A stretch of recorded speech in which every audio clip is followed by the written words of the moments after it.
Remember when I said I was going to do Elden Ring? This is Elden Ring? Well, Looks fantastic. Until I get my new computer, we're going to be playing Momodora to scratch that itch. So I was going to make a joke that Momodora is a poor man's Elden Ring, but that undersells Momodora. I love this game. You might say Elden Ring is a rich man's Momodora.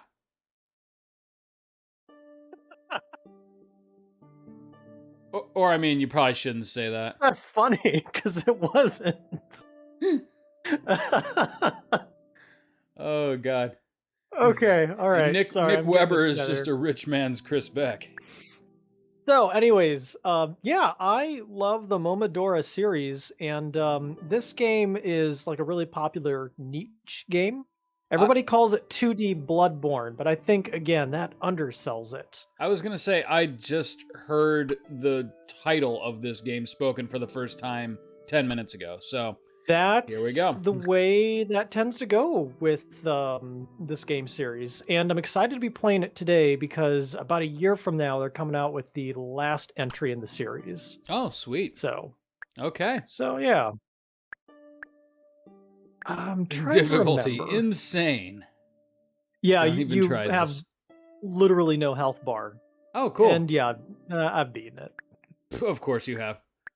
Yeah, no big deal. No big deal. Just dominated it. All right, so I think normal will be our stream speed here. Yeah, why not? So initial impression, and granted I saw just a hair of this in the test recording. I love this art style. Holy crap. Isn't it wonderful? Yeah. Sometimes less is more. Uh-huh. It's certainly, based on the sprite-based side scrollers of yore, but it has that lovely modern polish that manages to add instead of subtract. It's the chef that can make an amazing meal out of a package of ramen noodles. Right? There was that kind of awkward era in like the late PS3, early PS4 era where they were starting to do like side scrollers again, but they kind of felt like they had to make them all 3D or 2.5D. I'm kind of glad that was that the we're new wave. Right? Yeah, I'm kind of glad that we're seeing a return to just like really good sprite work. This is nice. Oh, I forgot. This is one of those games they just start you out with the double jump. They don't waste time. I was gonna say it looks like it plays like butter. I'm almost getting some like Hollow Knight vibes from the movement. Oh yeah, I mean when Hollow Knight came out, this is one of the games they like compared it to quite a bit. I mean, Hollow Knight is very much more combat oriented. This is more item based exploration. Well, you are playing as a white mage, it looks like. So. Okay, I remember the first time I played through this game, I didn't even know I had items, and I never used them. I thought, wow, this game is a little difficult. Right? So, I'm liking this. You have a range attack? Yeah. What is she hitting them with? That's a leaf? It's a maple leaf. Huh. So this game takes place in medieval Canada. I don't think anyone's ever made that joke. Never. Well. Okay, well. Wow, that got dark. that scream was a little much. So what? Oh, there's my bow there's and your arrow. ranged attack instead of the dodge roll. Yeah, that's important. That's exactly not what I meant to do. Yeah. All right, let's try all that again. Yeah, why not?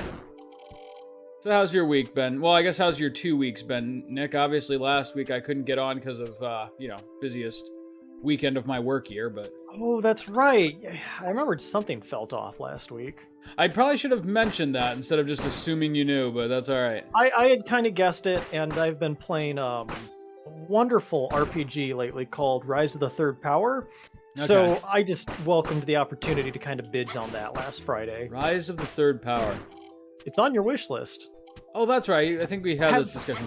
I just have forget you- the name is so generic. I'm sure the game itself looks delightful, but I gotta tell you, I'm like 95% of the way through it. I don't know who the third power is, so not the best naming. Clearly, the first and second powers are important, but Have you ever played one of the Tales of series games? oh yeah, That is there's a exactly what it couple. reminds me of. Yeah. It would be more memorable if it was just straight up called not a Tales of game. Okay. So Tales of Destiny on the PS1 is one of my favorite RPGs, like bar none. All right, let's get that first. I really enjoyed Tales of Symphonia on the GameCube. Granted, that came out like during sort of a drought of RPGs, but I still I feel like it was good anyways, not just good for what's available. What would you say your favorite Tales game is? Ooh, I'm still gonna have to give that to Tales of Destiny. If nothing else, it's the one that I'm the most nostalgic for. So that's the one I can't quite call up in my head at the moment. it's the one where the main character's name is Stan. He's got like long blonde hair, and it has talking swords.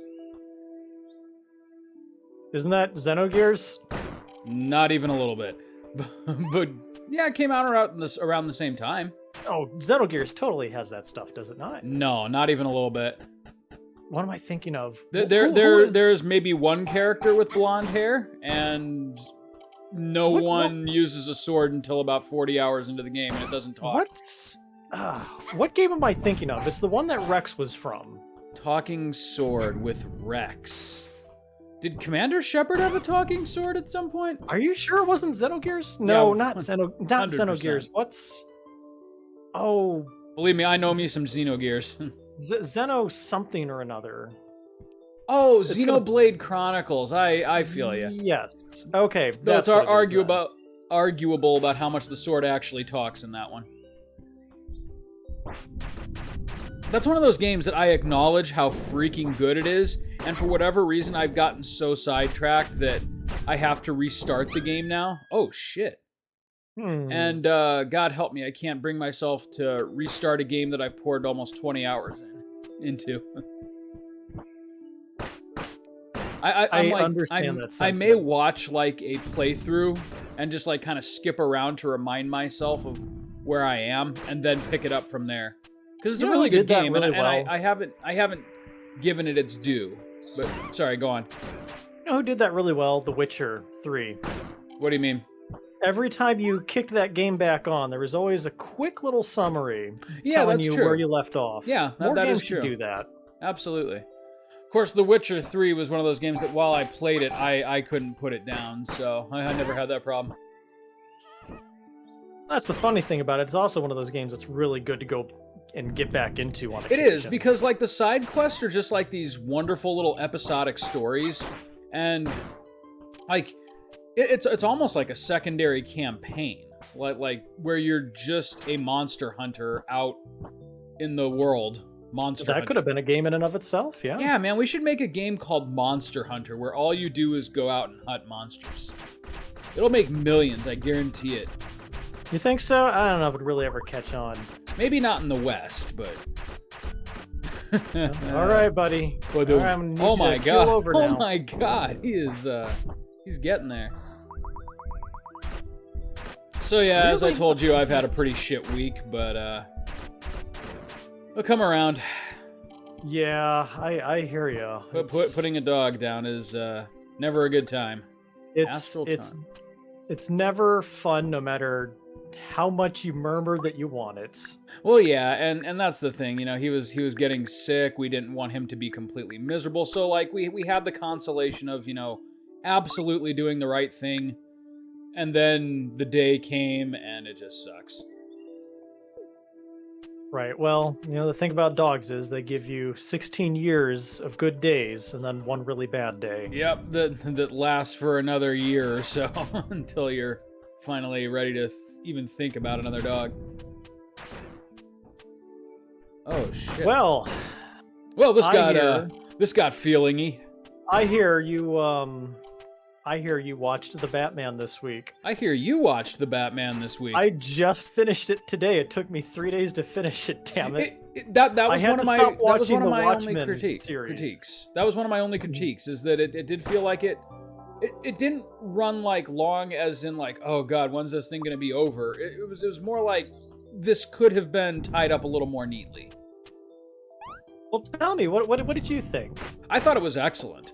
I thought Robert Pattinson, for all the shit that he got for starring in Twilight and then daring to put on the Batman cowl, I thought he knocked it out of the park. Yeah. I thought he was an excellent Batman. I thought their take on Gotham City was the best one we've seen since the Tim Burton movies. I really liked the Rogues Gallery. And it's the very first time in any Batman medium where I've ever actually been invested in Carmine Falcone. Yeah, they made him an actual character. Yeah, and it was probably like mostly the performance. Who is the actor? It's gonna drive me nuts. He's got a real like Italian-sounding name, I think. But anyways. Yeah, I know what you mean. He's good in everything that he does. I just can't think of his name off the top of my head, which is a shame.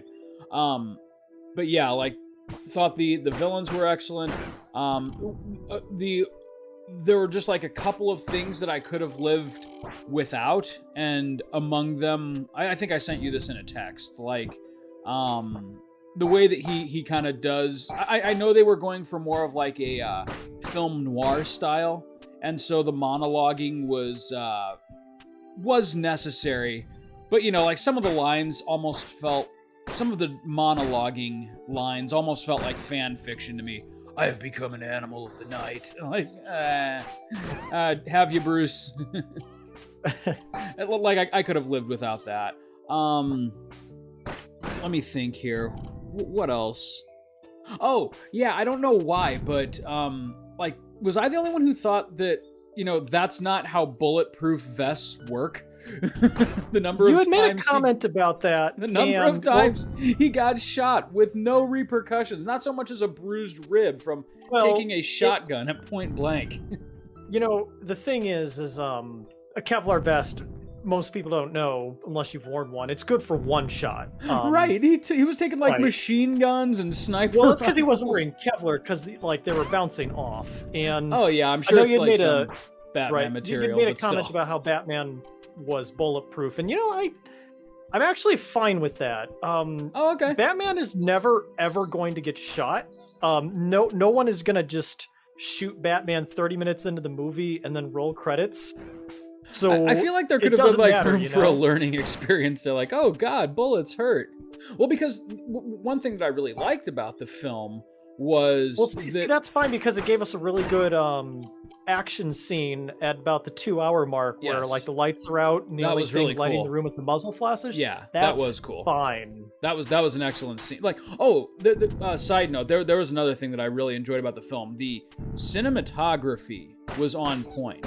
Like the way that they shot scenes, and I'm not much of a movie buff, so like I don't normally notice these things, but like the way that film was shot, the action scenes, the kind of wide pans, the way that they take things in and out of focus and play with colors a little bit, I thought that was very well done. And my main going back to what I was gonna say, the main thing that I really enjoyed about it is that first boss. Okay.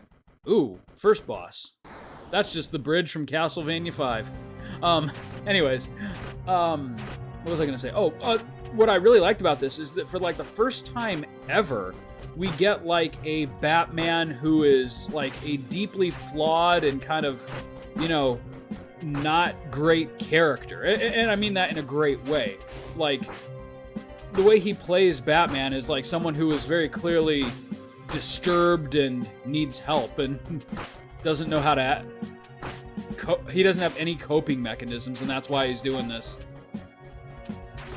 I would disagree with you almost 100% on that one. How so? I felt like that Batman, I feel like that's what they're going for, but it was more or less just weak writing, in my opinion, if that makes any sense. Go on. I'm willing to hear your point, of course. Well, you will forgive me. I'm a little tied up, if you will. Oh, he's almost dead. One of the things I love about this game is if you beat one of the bosses without taking any damage, you get a special permanent item Oh, nice. equipped as a reward, which, yeah, I took one hit, so screw So you, you Nicholas. fail. Yeah, but that's fine. So yeah, Batman. Like, what was your I thought the movie was okay. Of course, that's what I would say, right? Hey, I mean, I would have expected you to call it shit, but here we are. Well, saving that for my Watchmen review. No, the Watchmen series is fine. Ironically, I hate all the Watchmen stuff about it. I've only seen the first episode, but if you just gave me all the police versus the Klan stuff, I'd love it. That's where Nick is really intrigued. But no. Like, okay, I had recently read a book about the burning of Tulsa, Illinois, and the rise of the Klan. So it was like, oh, this is timely. This is great. There's like actually a lot of research here. Yeah. And then they're like, hey, remember these guys from the movie? No, what about these guys that look kind of like them? Yeah, it's like, oh, now Jeremy Irons is doing things that aren't relevant to anything at the moment. Just give me the cops and robbers stuff. Yep. Yeah, I can see that. I enjoyed Watchmen. Sorry, but give me your beef on Batman here. Episodes, okay, so we're now into the meat and potatoes of the game. Okay, Car City. Basically, we're just going through a blighted city like in Bloodborne. We got 5 archdemons we got to fight, followed by a final boss. So interesting. Enjoy the ride. I'm ready.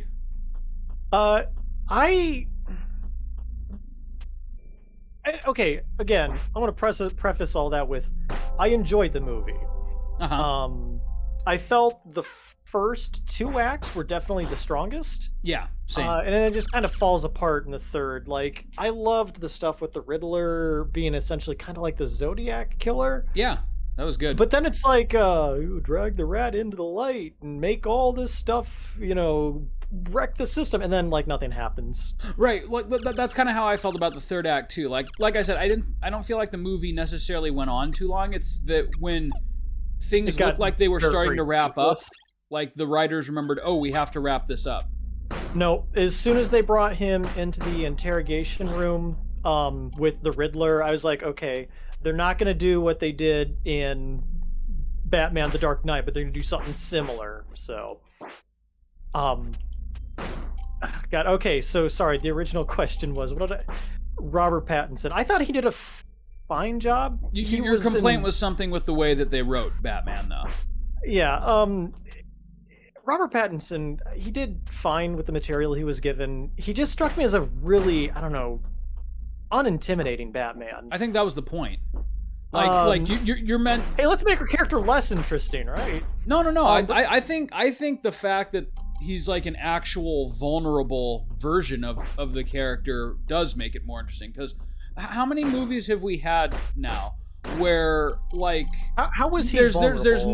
There's never any stakes, because of course it's Batman. He's gonna come up with a clever solution in the 11th hour and restore the status quo, and everything's gonna work out just fine. Or we'll get this monologue about how he's the hero that we need, and oh no, he's the hero that we need, and he's Gotham's not good enough for him, or whatever. I don't really care. I love The Dark Knight. Don't get me wrong, but there's only so many times you can have that version of Batman. I love that the Batman over establishing any of that, because we've seen that damn story like 7 times. Right, but what I really like about the Batman in this one is that there's major parts of the plot where like he's just fucked up, or he was too slow, and now Gotham has to deal with the fallout. When does this happen? There was that part like about the spoiler where I was spoiler alert. I mean, spoilers for who? Anyone who hasn't seen the movie. It's pretty new. I mean, there's the part with like the wingsuit, which was good. The wingsuit where he wipes out. He pretty much lets most of the Riddler's victims die. He multiple times almost breaks his rule about not killing. He lets, and I don't know how to do this without a spoiler, so spoiler warning to any two people who wind up watching this. He pretty much lets the city get destroyed because he couldn't figure out what the Riddler's clues were. He almost lets his identity get revealed. He is slow on the uptake to figure out that he was the next victim, and so Alfred almost dies. I mean, the whole film is kind of a series of like failures and bounce backs for Batman, which is an unusual way to tell a Batman story, because in pretty much every other one, there's always like, oh, you mean when Alfred took an explosion point blank to the face and he just got a little burned? Yeah, right. Well, just like the shotgun to the chest. I'm not saying that's my favorite part of the movie, but what I do like about it is the fact that when things in this particular Batman film look desperate, they've actually built up to it. It's desperate. It's not, oh, it looks like hope is lost, and then Batman pulls something out of his ass and makes everything okay. Like, there's straight up portions of this film where that does not happen. And I think that's a really good way to play early in his career Batman. What happened to the Ben Affleck movie? Oh, thank God we were spared that. Because that was the antithesis of what I liked about this movie. Like the Zack Snyder versus Batman was like that same tired jargon that I just was talking about. The other thing that I really liked about this one was the emphasis on the actual mystery at play. And granted, it could get a little convoluted, but I really like the emphasis on kind of like the original comic feel of it, where he's an actual detective instead of, a Mary Sue. And so I enjoyed the movie overall. It's probably I'm not sure if I'm gonna have to watch it once or twice more before calling it my favorite Batman film. But I am ready to call it the most well-made Batman film. All right, that's fair. That's fair. I mean, I have a soft spot for The Dark Knight and Batman Returns, which I saw when I was like, I don't know, 7 or 8. I mean, that was back when movies could feel like magic, So I'll always have a soft spot for Batman Returns. All right, I was right. This is the next boss fight. Okay, we got a boss. All right, should you? Are you going for the no hit? Oh, that's not going to happen. Okay, so I can keep talking. Did you just say smells like someone likes missionary? No, that's not at all what was said. An Eiffel Tower is when two men have sex with one woman, and never mind. Yeah, that's anyways. Completely not the question I asked. Do you know what I'm referencing?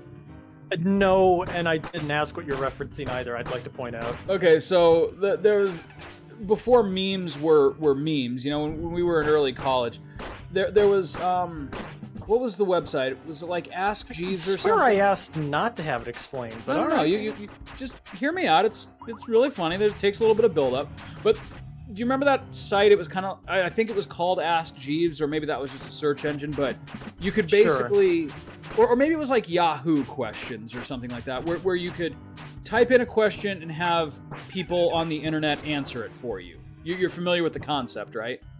Yahoo Answers, yeah. Okay, yeah. So someone went on Yahoo Answers and was like, I just moved to San Diego. What's the best Mexican restaurant around here, or something like that? And someone responded with the answer that I just gave. The Eiffel Tower is when two men and one woman, and the guys high five in the middle. and then it goes like 2 days later, the original poster responds. He goes, completely not the question that I asked, but thank you. That was a long setup to an okay joke. Well, that's just the thing, though. I'm not sure if they meant it as a joke or if they thought they were answering another question. Like, the real funny part of it is the mystery. Like, why did they say this? And why did they give such an in-depth answer? Oh, shit. Okay, I can see where the bosses are going to start getting kind of, well, I don't have another point of reference, so I'll just say Hollow Knight-y. Yeah. But gradually trying to remember how these attack patterns work. Yeah.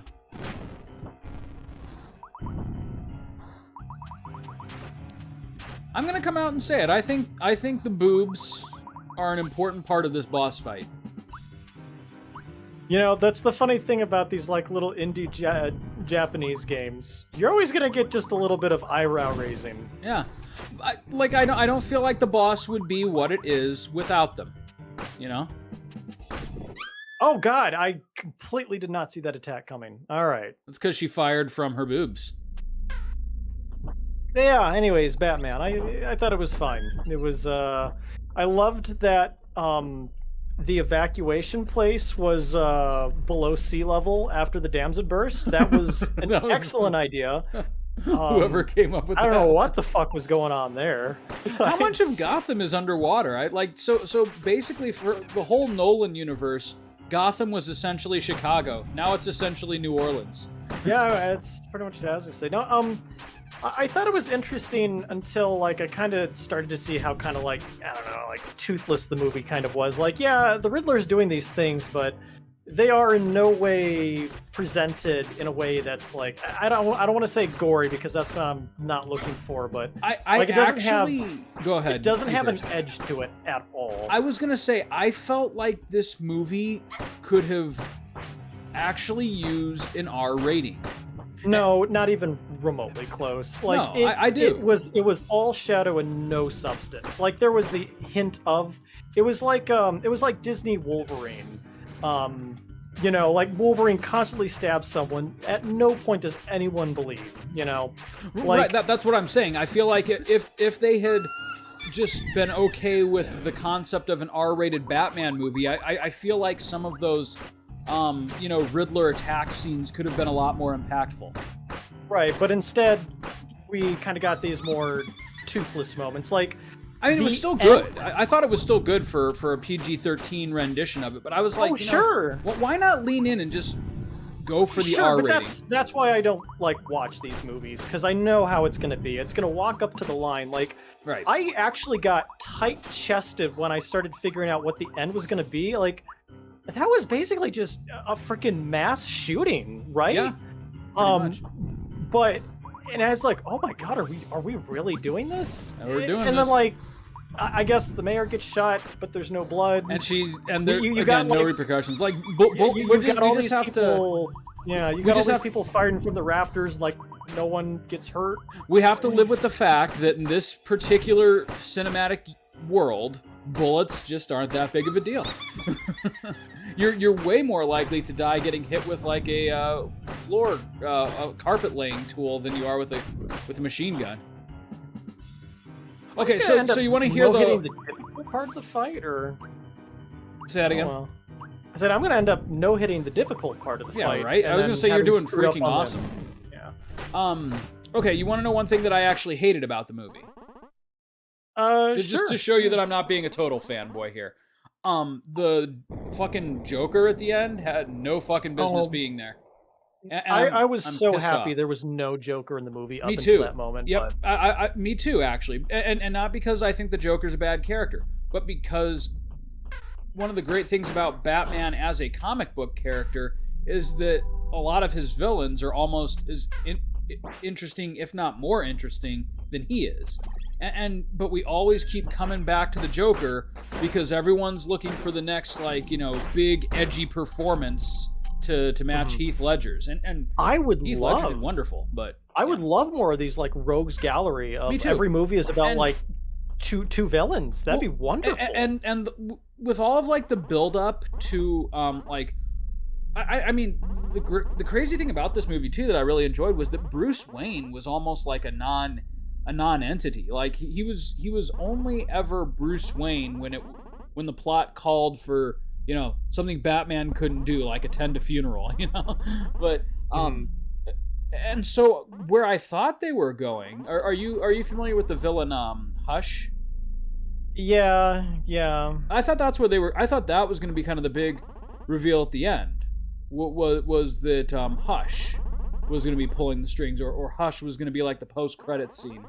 No, they got to build up to the League of Shadows, Chris, because Why, everything has to be controlled. Because we got to build up to our next Thanos level creature, or the Court of Owls. That would have been another really interesting one. Like if they were the ones who kind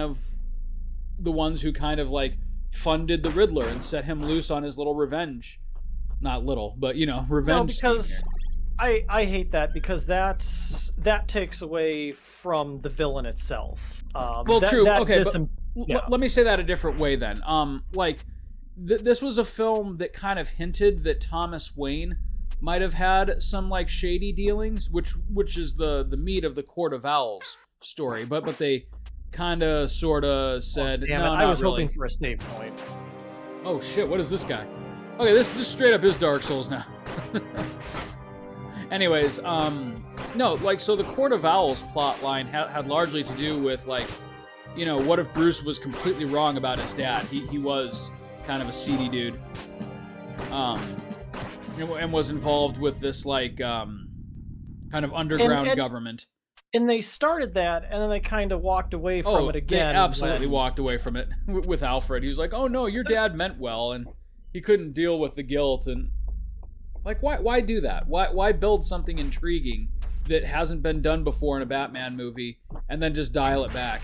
Right, like I said, that's kind of what made me roll my eyes. It's like, I see what direction you're hinting at, but you're not gonna do it. Right. I think it would have been really cool if, like, one of the things that Batman had to cope with was the fact that his parents weren't perfect and the Waynes are kind of tarnished, but he can do better. Like, he can grow from that. Anywho, I thought that was interesting, and it would have been nicer to go more down that, but we kind of got a little here, a little there. Not. Yeah, they set up some truly intriguing concepts that they didn't fully cash in on, and kind of wrote themselves out of for a sequel. And I'm worried that I'll watch it, and I'm really looking forward to revisiting this particular Batman universe, but I'm kind of worried that the next one is just going to be like a soft reimagining of The Dark Knight. Because, I mean, they've revealed the Joker. They pretty much have to fucking do the Joker now, and so... And that's a shame, because it just, like I said, it's... Wouldn't it be funny if they just didn't? They, like, have that... They just tease it. And they have that end credits scene where the Joker's there, and everyone's like, oh shit, new Joker, baby! And then they just don't fucking do the Joker. He just stays in jail for the next one. He never gets out? He just never gets out. I would love that. I would love that, too. I would love that. I would actually be okay with that, because that means we would get another villain. Or a different villain. And there's been no mention of a Harvey Dent, so I think we're safe from Two-Face showing back up. Hey, again, another example of just the movie, like, again, kind of walking back. Right.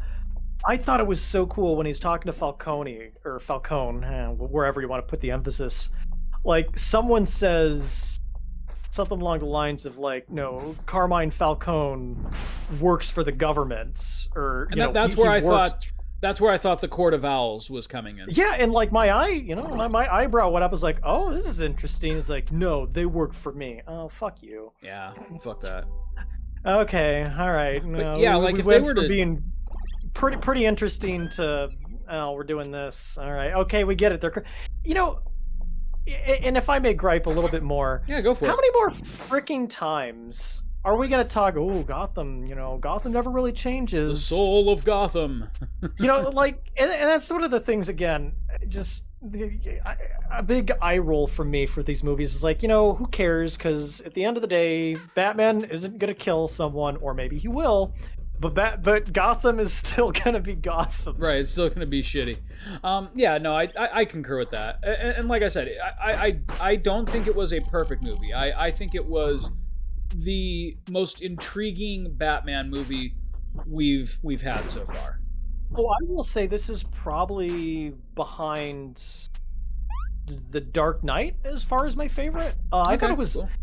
Again, I'm criticizing it, but that's how I show appreciation, I guess. Oh yeah, no, clearly I'm doing the same thing. I thought it was an excellent film, and I mean, obviously, I have some gripes with it too. I enjoyed it, and yeah, like I said, I mean, it's right behind The Dark Knight as far as I'm concerned. I'm really worried though that they may blow it with the second one, just because, like I said, I'm pretty sure they have their sights set on the marketing money with having the Joker, and I can't be bothered to watch the same movie again 15 years later. Now, I will say, I made a comment about how I loved how Batman was already established, but Oh yes, that was good. I'm glad that we didn't was have good to see the 'cause childhood trauma scene again. yeah, I'm just sick of it at this point. Oh yeah, but for the 50th time. We all know how fucking Batman started. Just I never really picked up that there was any real, conflict between Batman the Man and Bruce Wayne. well, yeah, The because Bruce Wayne, like I said, was a non-entity. Bruce Wayne is a husk in this one, which I think is an intriguing angle. Which is fine. I kind of it was just this weird moment where I was like, he's talking to Alfred, and they're like, the accountants will be here soon. It's like, oh, okay, we're gonna get a scene about Batman having to put up with being Bruce Wayne and cut to Batman again. It's like, oh, Really, I kind of I wanted thought that. I kind of liked that they didn't give that to us in this film. One, because it leaves him room to grow, and then two, because I'm actually sort of invested in this idea that you know in something resembling a real world version of like what happened to Bruce Wayne as a kid, he would probably grow up to be a maladjusted adult and want to be a recluse. And I think that's Mhm. interesting that that's where they're doing with it. I also like that we have no clue like how he actually became not like his parents' murder, but like became Batman, if that makes sense. Like, where does his combat training come from? What like Well, that came from that Alfred came sorta? They sort of say that that, came from a throwaway line from Alfred. right? We I had didn't. to teach you to fight, right? But Yeah, and if that's just a all we get throwaway on line. that, if that's all we get on that, then I'm cool with that because clearly the fight scenes in this were much more like No, grounded. no. What you do is you have a moment where Alfred is getting under Batman's skin, and he raises his fist, and then like Alfred like grabs him by the elbow or something, like a small little scuffle, and that's you show, you don't tell, Oh yeah, no, I understand that, but So I you just mean physically see that. I'm okay with it not being this like mysterious cabal of ninjas again. Mhm. Again, Well, like worked for the again, Dark Knight that's all we trilogy, doesn't needed. need to be repeated. That's all we needed was just a small little scuffle between them to show us, Mhm. But I that's like fine. I like the presentation of this version of Batman being more of an unhinged, crazy person that just so happens to be on the side of moral justice than a unstoppable ninja badass. I like that. Mhm. And not that there's not room for unstoppable ninja badasses, but like we Well, just I spent mean, half an hour talking about it, it's been done before. he's greener in this movie, yeah, but it doesn't really affect anything if I remember correctly, right? I mean, he still, walks away from all those fights and there's no real Oh, consequence to totally. it. Yeah, yeah. The I physical mean, like he fight still scenes, yeah. physically takes on 20 guys in the first Oh, fight scene of the movie. he's absolutely unstoppable. I agree. But what I do like Again, though is that it's that kind of whole shadow and substance thing. It's like, yeah, it's a greener, weaker Batman, but he's still kicking everyone's ass. yeah, but What do you like I want? said, I think the parts of the film that I enjoyed more were that like when it comes to the actual plot beats and developments, he's instead of being like the super genius who's always a step ahead, he's constantly a step behind. I will meet you halfway. The movie had an abundance of ideas. I think where it was lacking was the execution. Because Yeah, I can see that in yeah, some parts. a lot of that stuff was cool, but it all still progressed as a typical Batman game, Batman movie. Let me put it this way. So, I think what I enjoyed most about the way this particular plot panned out was that right up until the very end, and granted, I know it's a Batman movie, and we're like almost certainly going to get a sequel, but there was a part of me that thought that perhaps they were going to do something really bold and make this a single Batman movie and have him lose at the end. And like, don't get me wrong, like I was able to set aside my Hollywood, let's make a movie franchise for billions of dollars sensibilities, and just for a moment, like the way that it was written, I was almost uncertain until the dawn of the third act. Like, are they going to make this Batman like reveal himself or die in action or something else?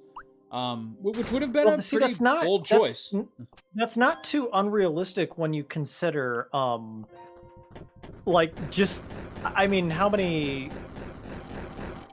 It's not too unrealistic when you consider, like, just, okay, you know what, this star isn't working out, let's reboot the series again. I mean, look at the Spider-Man series. Oh, sure. Those get rebooted every 2 months. But that wasn't the vibe that I got from this. I'm saying that, like, I actually thought for a good portion of the middle part of the plot that, like, maybe this is going to be something totally different. And I thought after the wingsuit he was dead. I was going to say any other person would be dead. I was like, okay, well, Batman is the rest dead the rest of the film is actually just a fever dream that he's having before the end comes. From the coma that his body is in. The rest of the movie is just nothing. How fun was that chase scene with the... Oh my god, that was excellent filmmaking. With the penguin in traffic. Absolutely the best part of the film. I loved that. Not only did I love the and I'm struggling with this actor too. He's a famous actor. The guy who played the penguin. Not only did I love his performance, but man, that was probably the best chase scene I've seen since, I don't know, fucking Bullet or something from the 70s. There's a reference. You've seen Bullet? No, that completely escapes me, which is impressive in and of itself. So it was one of the first Hollywood blockbusters. It was kind of one of the first. Wow, those things suck. It was one of the first Hollywood like blockbuster action movies. It was made in the 70s. And they pioneered the chase scene by actually figuring out a way to mount a camera on top of the car and do like a chase scene in some blocked off streets in San Francisco. It was really well done. I mean, for the time. Well, of course. I'd expect it to look a little better 50 years later. Yeah. Well, but I mean, there's something to be said for the movies that pioneered the stuff that we kind of take for granted now. Well, no, I happen to love that stuff, so I was actually more surprised I hadn't heard of it. But... Oh, give it a watch sometime. I wouldn't be surprised if it's somewhere buried in Netflix or HBO Max or something. Bullet, Bulleit, Bullet. Oh, that's odd. But yeah, that chase scene was a wonderful breath of fresh air. That was good. Yeah, speaking of a freaking greener Batman, how many people died on the road because Batman 100%. So like I know Batman's whole thing is that he doesn't kill, but he seems to have no regard for collateral in this one. You know, I mean, if someone has to die, so be it. I think it was more of a situation of like, oh god, I did not think this through, but I'm committed. I've got to catch him. He's already killed people. I got to catch him. In for a penny, in for a pound. Oh my god. Oh, and I did like enjoy the interrogation scene of the penguin where like he basically points out that you guys are fucking idiots. You don't know Spanish? And then they leave him in his cuffs. So you're just going to leave me here? Or what are we doing? I thought that was great. The difference between la and la? Oh yeah, in Spanish. Right. Yeah, that was great. Oh man, and don't get me wrong, I don't know Spanish, but like I followed enough of what they were saying to be like, oh, yeah. Yeah, no, I thought that was terrific. And I will say it gave me, I would say, I want to see more of that penguin. I really do. I enjoyed the Riddler until he was unmasked, but oh yeah, of course everyone did. But I'm trying to think if I liked that interrogation scene more than the one with the Joker in The Dark Knight, because I admit I fell for it. I fell for it too. Yeah, yeah. I thought and he I was knew. like, oh. And that's again where I was thinking, wow, what a fascinating twist. Like if he straight up just reveals to everybody that Batman is Bruce Wayne, does that mean that... I thought that's how he was gonna get Batman. Yeah. Yeah. But nope. Because he was the last one on the list. He's an absolute fucking rocket scientist genius, except when it comes to pointing out that the guy parading around in millions of dollars worth of combat gear is, the city's multi-billionaire who just happens to be the same age and physical description. I thought it was going to turn into a scenario where it was like, we both knew each other as orphans. You remember that? Oh yeah. I thought that's right, because they showed that picture of Riddler when he looked exactly the same, but he was 10. I was like, wow, either that's like the actor's younger brother or they photoshopped him or something, because that is uncannily close. Yeah. Oh, that was funny. But yeah, so no, like I said, it was good. I do not regret watching it in any capacity. Yeah. I was pleasantly surprised by it. Yeah, I had a lot of fun with it. Which is interesting, because it wasn't like kind of a traditionally fun movie. It wasn't like a feel-good adventure like some of the Marvel cinematic superheroes. But overall, like I found myself like consistently intrigued and along for the ride. Mm-hmm. You used Monastery Key. Now, I'm trying to remember if there's a boss at the end of this hallway, because if it is, it is not a boss I want to fight. I can't tell if someone died on those spikes or if they just really love America. Yeah, they look like those Denny's pancakes during the red, white, and blue promotion. I love those pancakes. Sometimes I just want all the berries on my pancakes. Oh God, we are not fighting this boss this early on. Apparently we are. See, one of the nice things about this game is you can kind of tackle the bosses in whatever order you want. Apparently this isn't the order you wanted.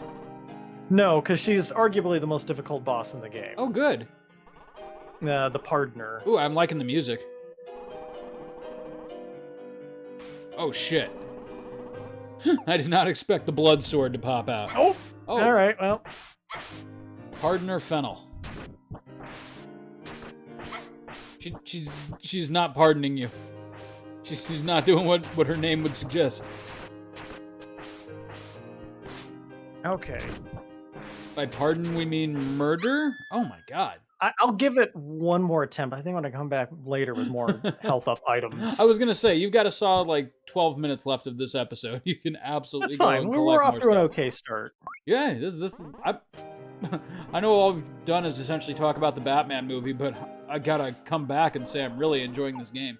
You seem pretty excited about it, so yeah let that first attack just hit you now. I like the idea of killing things with a maple leaf. And then she has like an actual bow and arrow, Like, just in case you thought that all of her weapons were going to be, like, colorful and whimsical forces of nature. No, here's just a bow and arrow. Oh. You gave her some hell there. Yeah, I figured out the pattern. But, despite again, this would be a little bit easier if I had some better power-ups. Yeah, I'm sure. So I'm going to give this another attempt, and I'm going to ask you a question. Do it.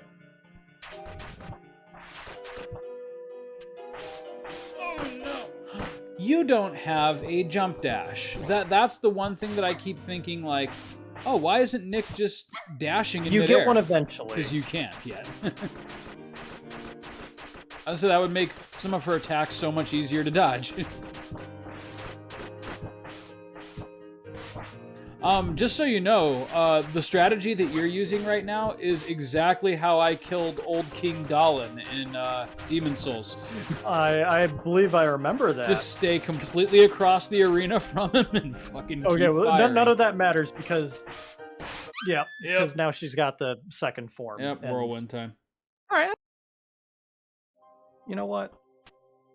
We came close enough. I think this is workable. I think you can do it. I think this is how the episode should conclude. I kind of don't want to churn through my favorite boss, like, in the first episode, but...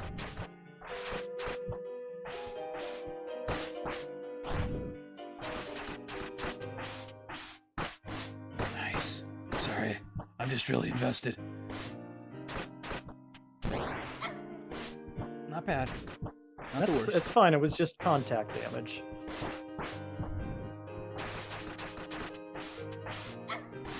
The whole, like, maple leaf is your melee attack thing sort of reminds me of, like, the little handkerchief sword from Lagoon. Oh, the pocket knife sword? Yeah. I always call it the handkerchief sword because it kind You're of... not wrong. It always looked to me like he was just waving a hanky at his enemies. Alright. Alright, here we go. Oh, shit! Nope. Now, how the fuck do you dodge that? It's 1, 2, 3. Instead of 1, 2. Okay. 1, 2, 3. Nice.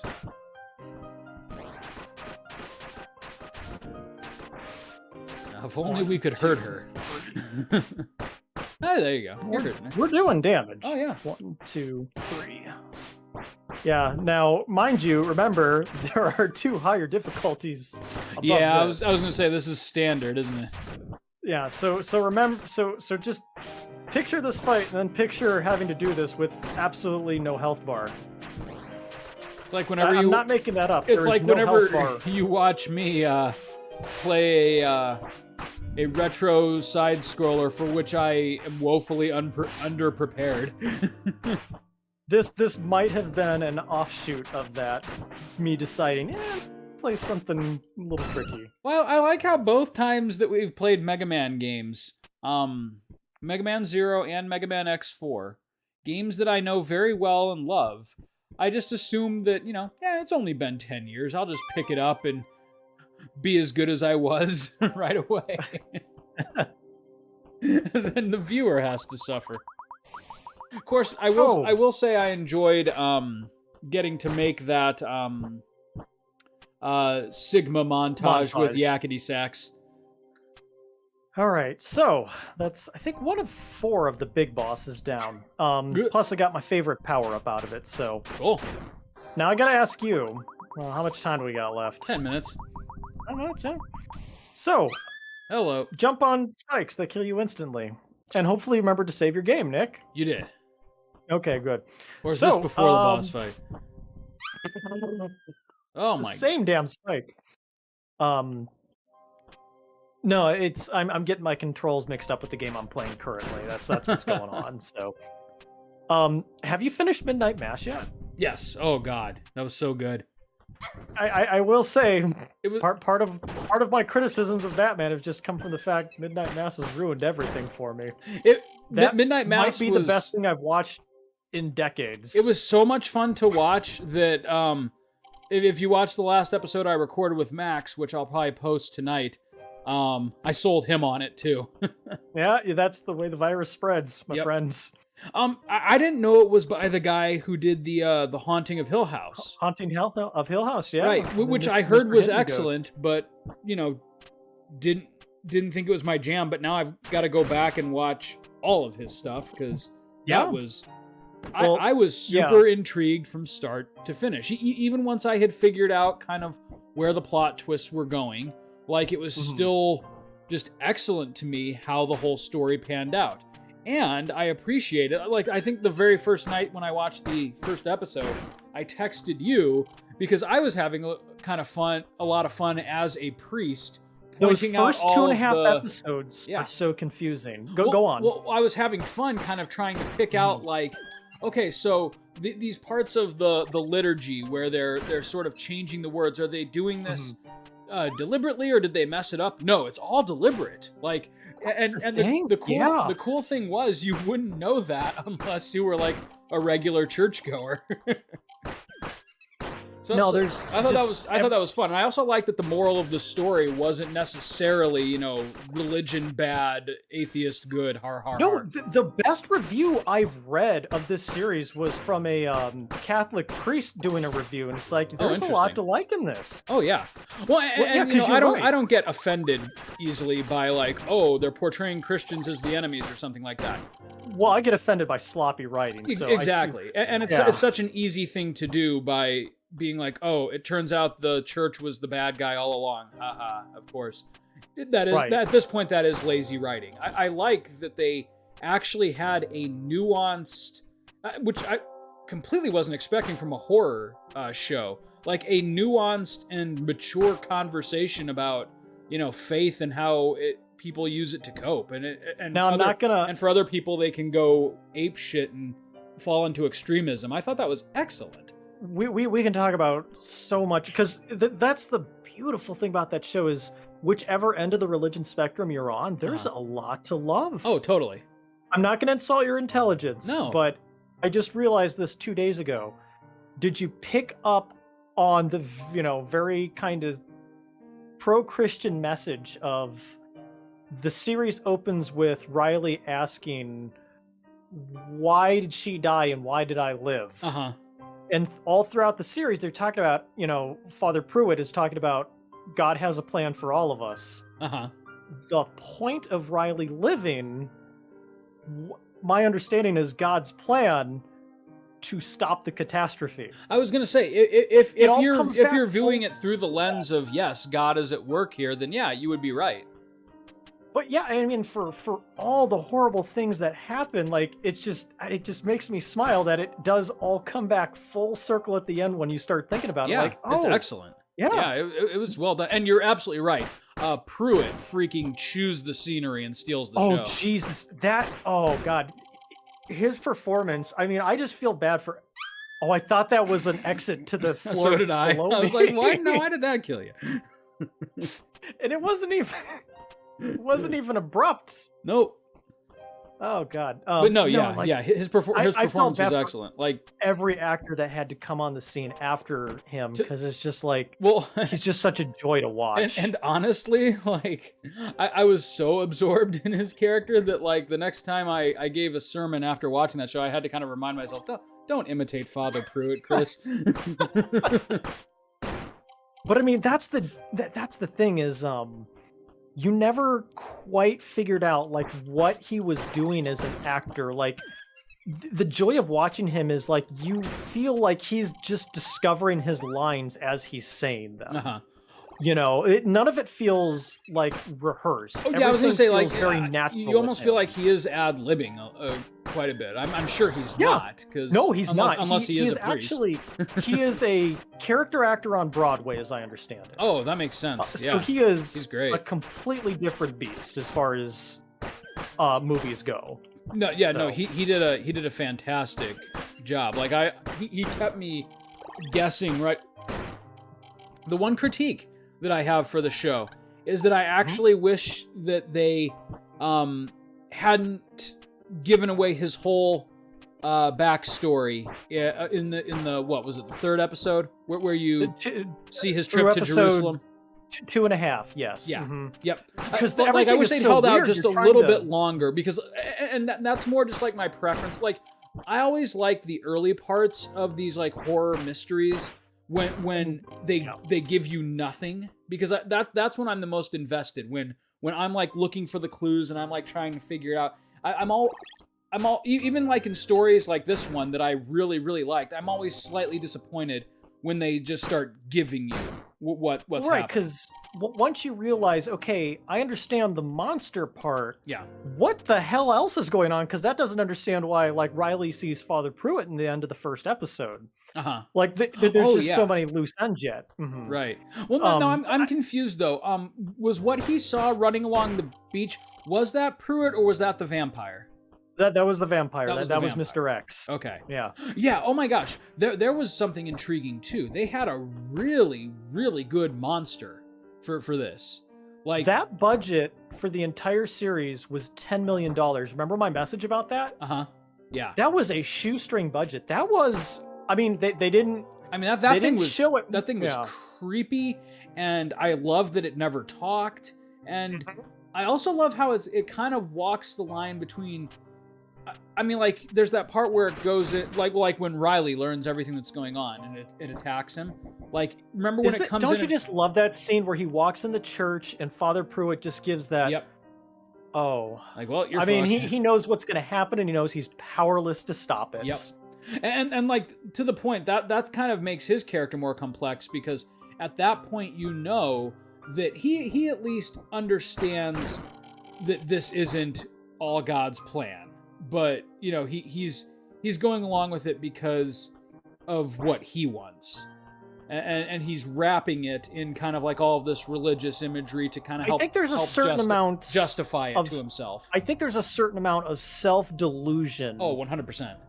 And I don't want to get into this with the amount of time we have left, but I think there's the self-delusion where he really truly believes he's doing the right thing until he sees it play out in the church. He's like, yep. Oh God, I've made a horrible mistake. Well, absolutely. And you know what? This really is. It was really just what I wanted. And I think that more like I said, they have some pretty nuanced conversations in this show about religion, which surprised me as a religious person, because absolutely there's using, you know, religion as a lens by which you view the world, and then there's just using it to justify your agenda. Which you know, and fortunately, another character that I loved to hate was, you know, Beverly. Yeah, because she was the exact opposite. Villain. Yeah, oh, she was 100% the actual villain of that show.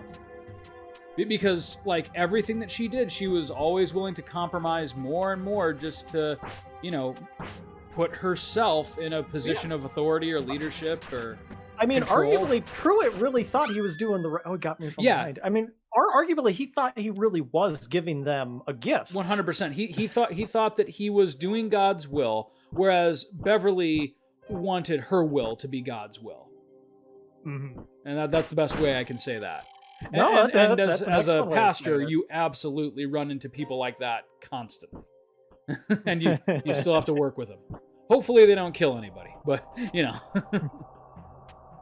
All I can say is just how great is it that this show has a talk about the rules of vampirism during an AA meeting. I know, right? That was great. Oh my God! Going back to the monster though, like, what was your takeaway? Was the monster just like a mindless beast? Was it intelligent? What do you think? Well, okay. Here's the thing: is I understand 100% what you said about, like, you know, once you hit the 2.5 episode mark when you realize Pruitt's backstory.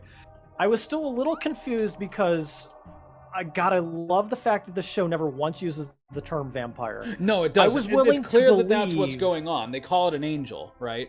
I was willing to believe that it was like a biblical angel, and that the way we interpret it is, wow, this is demonic looking, but you know, angels are a little creepy. Right, in the Bible. that's what he kept saying, is that every time you see an angel in the Bible, the first thing they have to say is don't be afraid, which is right. Right. And I was willing to believe that, and it wasn't until we kind of see the It wasn't until we see the repercussions of that is like, oh, okay, well... Right, this is simply a vampire that he stumbled upon and interpreted as an angel. Precisely, yeah, but no, to what you had said, I think the vampire did exactly what it needed to. It showed up when only absolutely necessary. It created a little bit of, you know, mystery here and there, but for the most part, Pruitt was the vessel, and the writer knew that and just let that be it. Oh, totally. It used it exactly how much it needed to. I agree, and I thought it was very well done, but and I also love that they don't say so much about the vampire that it ruins the the mysterious air about it. And so that's why that's why I wanted to get your take. I mean, my thought was that less is more. That it was intelligent, and that the reason you never hear it talk is because it only talked to Pruitt in order to, you know, secure its new feeding ground, basically. Yes, and I think there's even a line where Pruitt says that he just understands. Yes. So naturally, it's not going to say anything, right? You know, because why would it need to? It's. I got the feeling that it was like below it. Yes. To communicate. That's what I feel like too. Like that. That's kind of its relationship to the people on the island. They're just cattle. Yeah, exactly. I mean, how often, unless it's a really good meal, you know, how often do you talk to your food? Yeah, right. You know? Yep. So I think you and I are kind of in the same place with that. I thought you see that. That was a cool take. And if you don't get it, you see that perfectly well done when it walks into the church in, you know, I was theoretical really worried. Easter garb. I was really, really worried that at that point it was going to open its mouth and give a sermon or something. I was like, oh no, don't do it. But fortunately, it just stood there and looked creepy. That was the best way they could have played that scene. Yeah, like I said, less is more, Yes. right?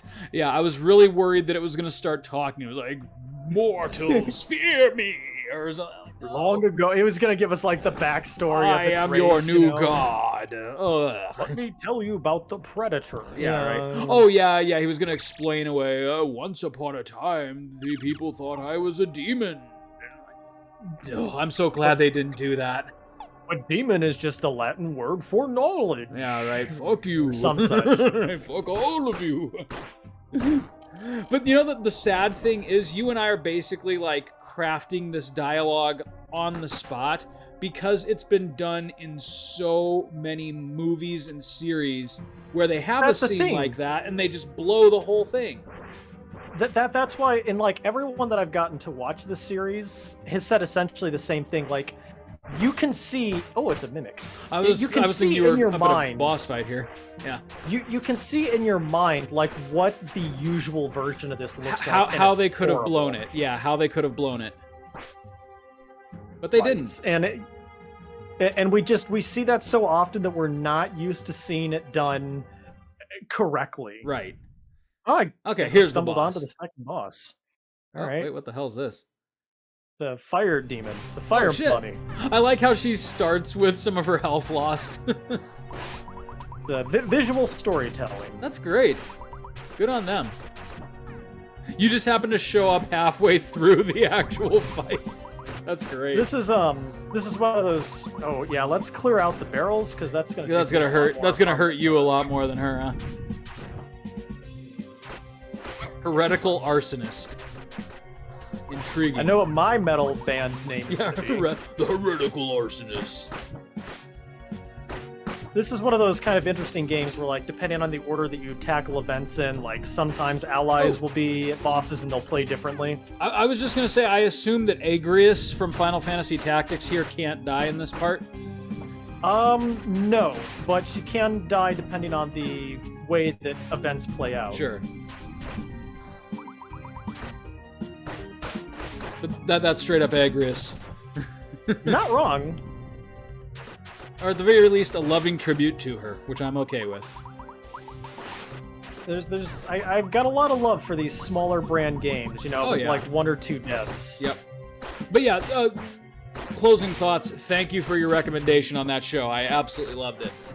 I'm probably going to watch it again just to pick up on the stuff that I missed the first time. Oh, absolutely. Absolutely. I like that it did not overstay its welcome. I mean, seven episodes, really good episodes, and then they called it a wrap, and that's great. Because they ran out of money because they burned down the set. The old Monty Python paradox. But I mean, like again, a budget of Nice. $10 million, and it's head and shoulders above anything else I've watched. I mean, Yeah. Don't get me wrong, I liked the Batman, but if you put those two franchises in front of me, I'm gonna watch Midnight Mass again. Well, which just goes to show you, like if you pour your money into the writers instead of the special effects, you more often get something a lot more memorable. So couple things is as we're wrapping up apparently here. the I want to say like Mike Flanagan was the writer of that. Yes, correct. Flanagan, that's right. Yeah. He apparently had been wanting to make that movie for a while. It was originally going to be a book, and interesting. In most of his movies, including House on Haunted Hill, like there's like I think there's a writer in that movie who's literally writing the book Midnight Mass. Uh-huh.